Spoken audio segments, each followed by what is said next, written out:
It's been a while now since they showed up. What was once a beautiful land where we tended to ourselves and lived in harmony with each other very quickly became a place of absolute pain and suffering. Those bastards. The feathered freaks came out of nowhere, blindsided us, destroyed our old home. Now, we live in constant fear of being killed, being completely wiped out, all for the sake of those birds' perfect world of feathers and beaks. But she won't let them. Somehow, someway, she'll stop them. I know she will. I wonder if she has a boyfriend, though. Wait, what? Laika, aged through blood. This shit destroyed me, man. Okay, before you end up getting the idea that this game is bad, make no mistake when I say that this game is actually one of the most fun games I've played in 2025. And that's not me glazing this game. When I say that I loved every single second of this title, I mean that with every single fiber of my body. This game was created by Brainwash Gang, a group who is known for titles like Non-Guns, Grotto, and Friends vs. Friends. This game destroyed friendships. How ironic. The first prototype of the game apparently started in 2019. However, it would receive a shit ton of revisions before it finally came out on October 19th of 2023.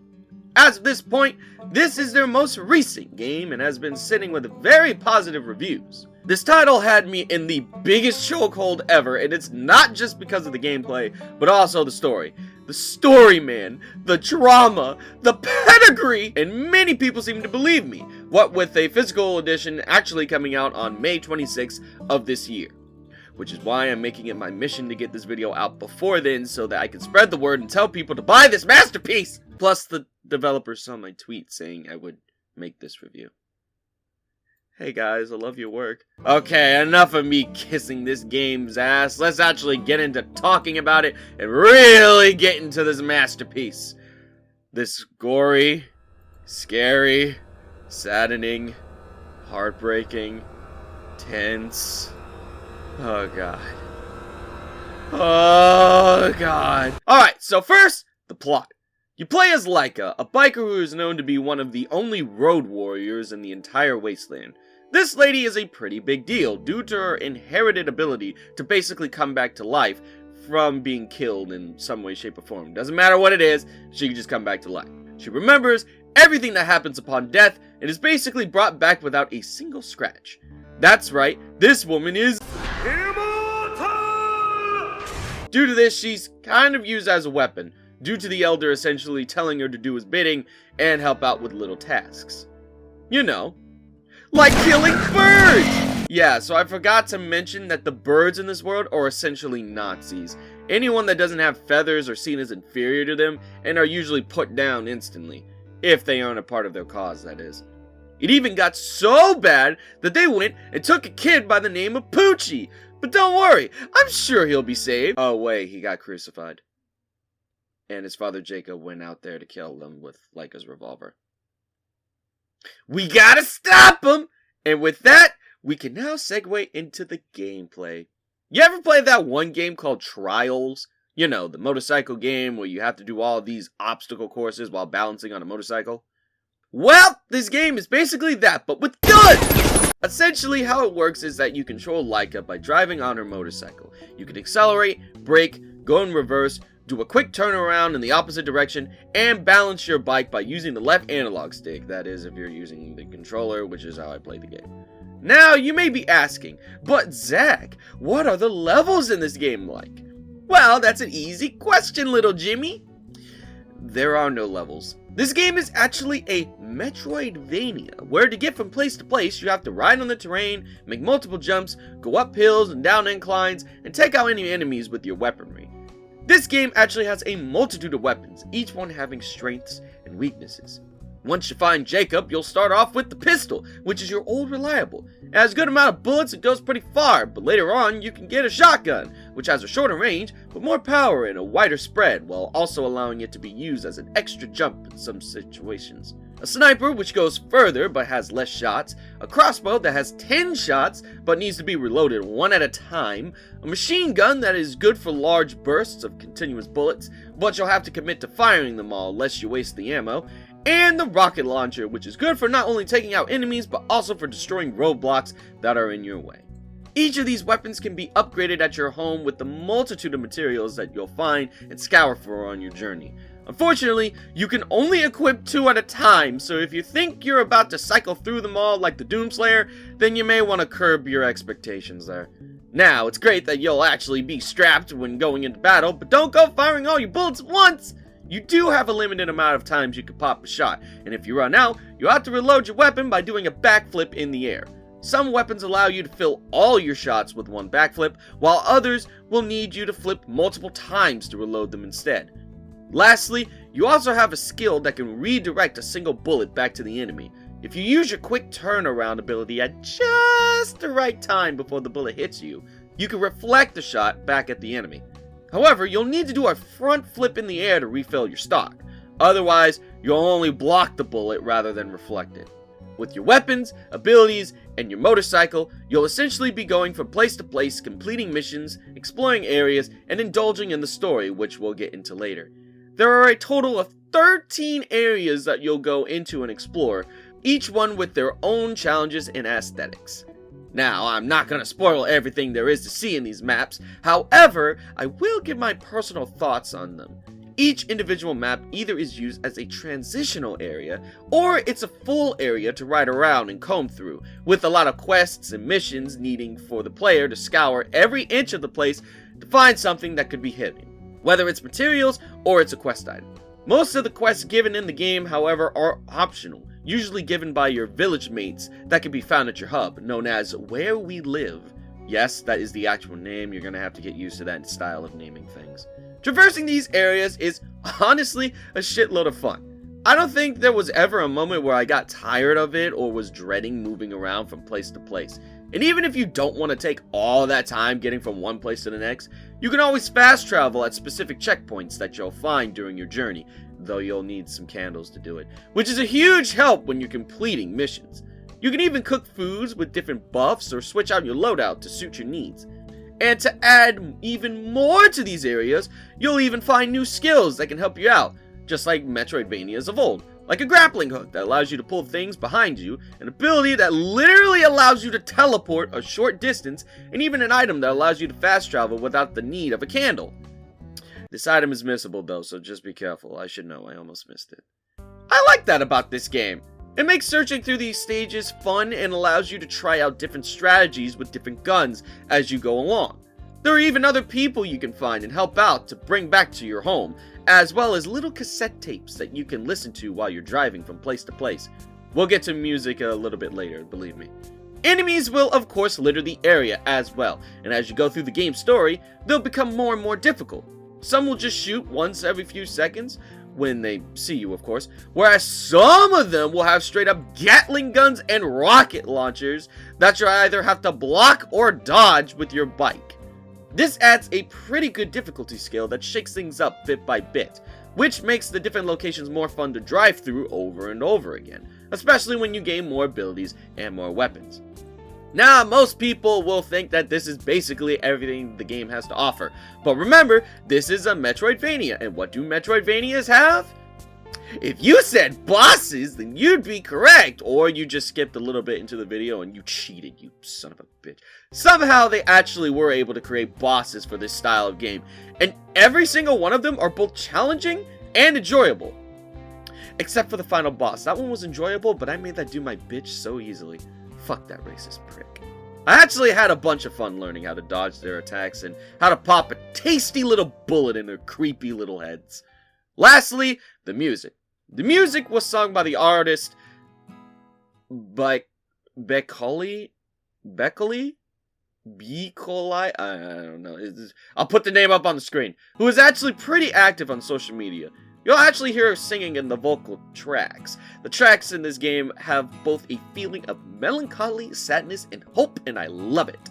And you'll gain a bit more of an appreciation for them as well, since you actually have to find them throughout the locations, either in treasure chests, in gas stations where you have to use currency to buy them, or by completing quests. My favorite song is Playing in the Sun. Oh, oh, oh, oh, I wanna go slower. Wanting to forget about what's fair, about the whys and the wheres. Slower. Okay, the game seems like fun, yeah? Possibly with the story about the hero stopping the bad guy, growing closer to her friends and family, and everyone riding off into the sunset with their heads held high, right? I mean, what kind of story would a game with an anthro character and a motorcycle riding badass have if it isn't that? You know, it's gotta be something like that. You know, happy endings?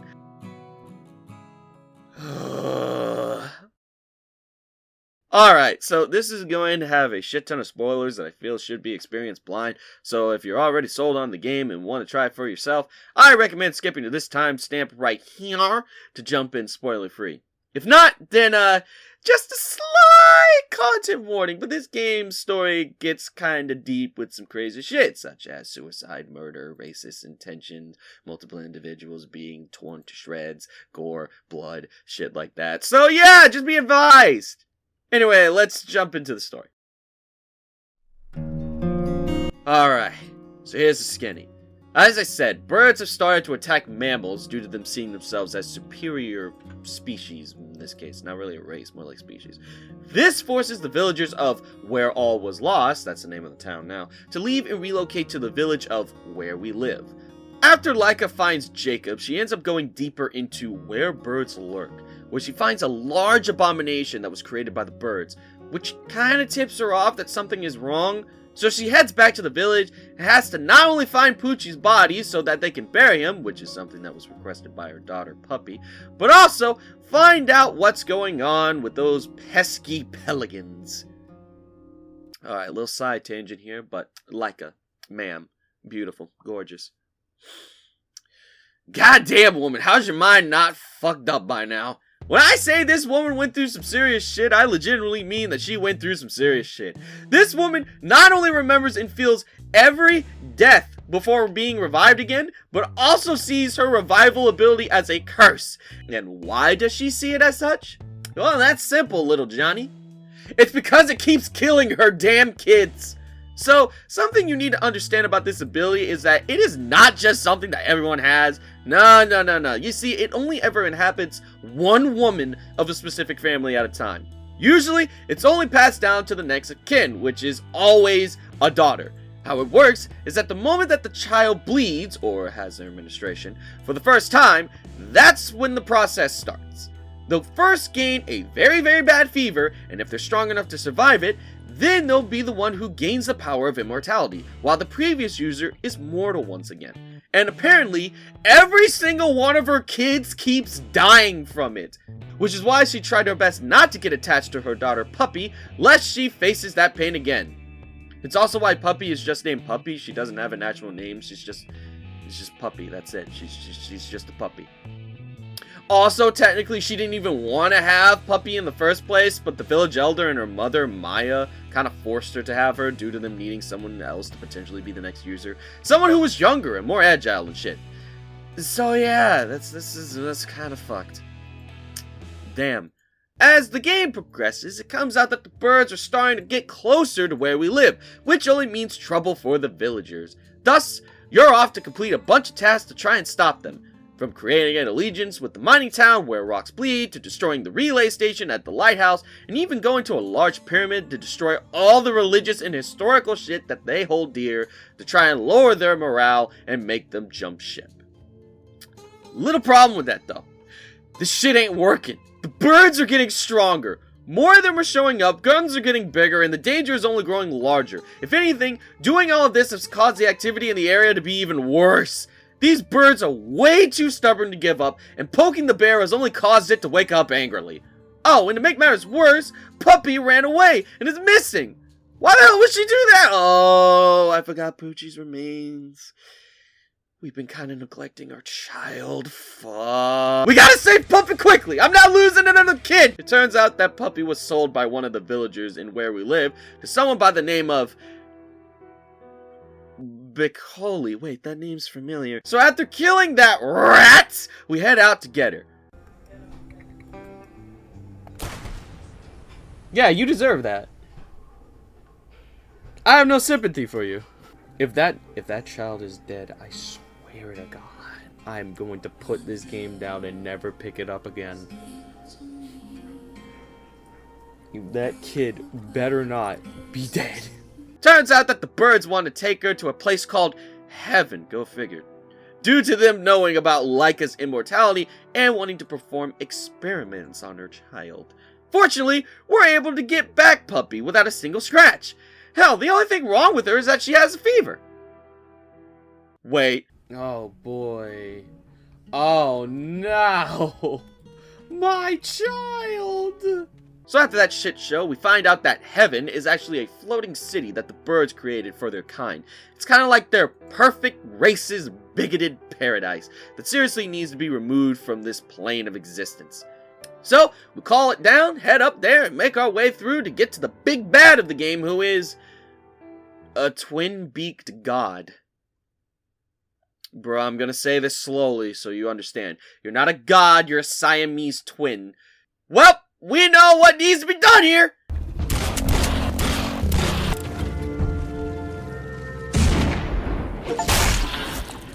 And just like that, the bitch is down. And we even got word that Puppy is alive and well. She had her first menstruation. I mean, that means we're no longer immortal now, but at least there shouldn't be any problems now. Oh yeah, I forgot to explain that. So, you see, someone by the name of Pluck ended up warning us about a specific bomb called the Egg, which would be dropped on everyone down below, wiping out everyone on the surface. Well, at the very least, we killed the bastard before we could do it.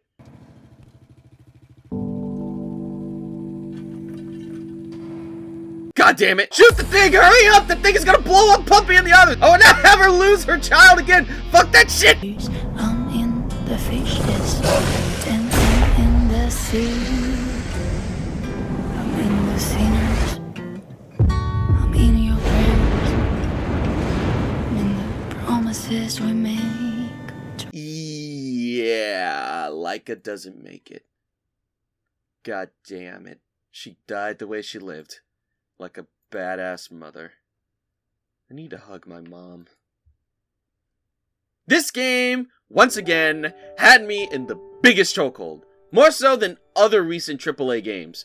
The story was gritty and dark without feeling edgy, the characters, though flawed, are ones you could root for, and the plot felt like something out of Mad Max or The Walking Dead in some aspects. That, along with all the animated scenes littered around specific parts of the game, just made this title a joy to partake in. Hell, even with all the physics-based gaming, I don't think I hit any major glitches in the game. Except for these two, which were at the end of the game, but at the very least they weren't game-breaking or anything. Laika Age Through Blood is another one of those games that combines two different genres into a special, unique title that on paper may sound a bit boring, but in actuality comes together to make a wonderful experience that takes skill, quick reflexes, and a keen eye, at least when it comes to specific quests. This is one of those titles that deserves a playthrough, and with the game coming with a physical release very soon, well, it's a limited release, but still, I can't help but feel excited for the moment even more people begin talking about this masterpiece. So to those who are interested, give this game a shot and try it out yourself. A link to the website where you can purchase the physical copy will be in the description, and if you want a digital version, you can find it on Steam, PlayStation, Xbox, and Nintendo Switch. Believe me, this is a must-play, and at the very least, you'll be able to play a badass mom with immortality. Well, with that, I must do something very important. I gotta hug my mom because this game just...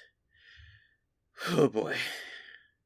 We don't deserve moms, bro. Not at all. Like, god damn. Where would we be without y'all?